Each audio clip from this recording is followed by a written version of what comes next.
పవన్ కళ్యాణ్ గారు చరణ్ తో చేశారు. సో బన్నీతో చేయడానికి ఇన్ని రోజులు పట్టిందేంటి సార్? యాక్చువల్గా నేను బన్నీ తోటి పూరి జగన్నాథ్ సినిమా చేయాలి. యాక్చువల్గా దేశముద్ర సినిమా మేము అనుకున్నాం.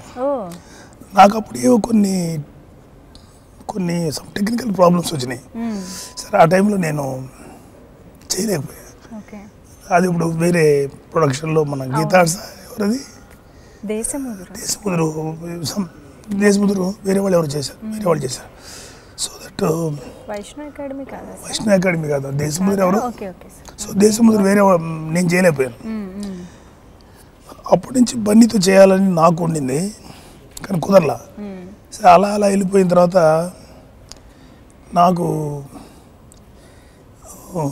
ఒక 2010లో ఇంకా సినిమాలు చేయకూడదు అంటే, నేను మా చరణ్ బాబుకి అన్ని సక్సెస్లో ట్రావెల్ చేస్తున్న మా అబ్బాయి మా చరణ్కి ఒక మంచి సక్సెస్ ఇవ్వలేకపోయాను ఆ రేంజ్ ద్వారా.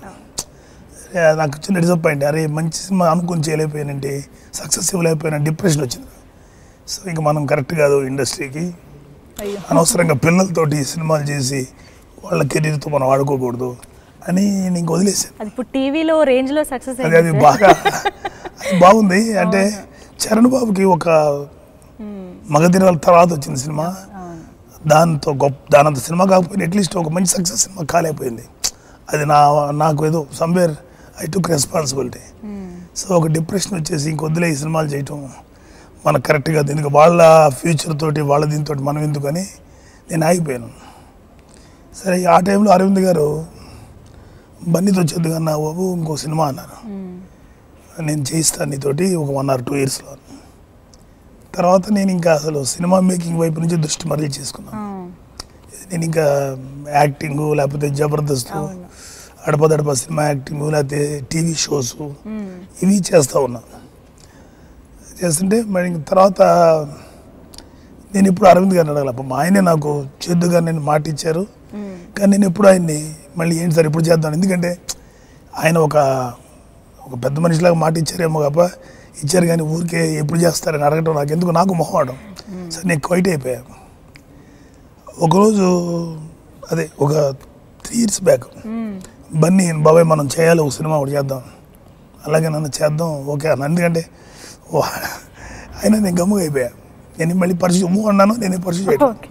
కానీ అరవింద్ గారు నాకు అర్థమైంది, ఆయనకి వీడు ఎక్కడో డిప్రెషన్లో అంటే సరిగ్గా మేకింగ్లో ఎక్కడో ఫీల్ అవుతున్నాడు అని చెప్పి నాకు ధైర్యం చెప్పి నాకుతో ఈ సినిమా చేయించారు. నాకు చాలా ఒక రకంగా చెప్పడం చాలా కన్వీనియంట్గా చేయించాడు ఈ సినిమా, నాకు సమర్పణ చేసి.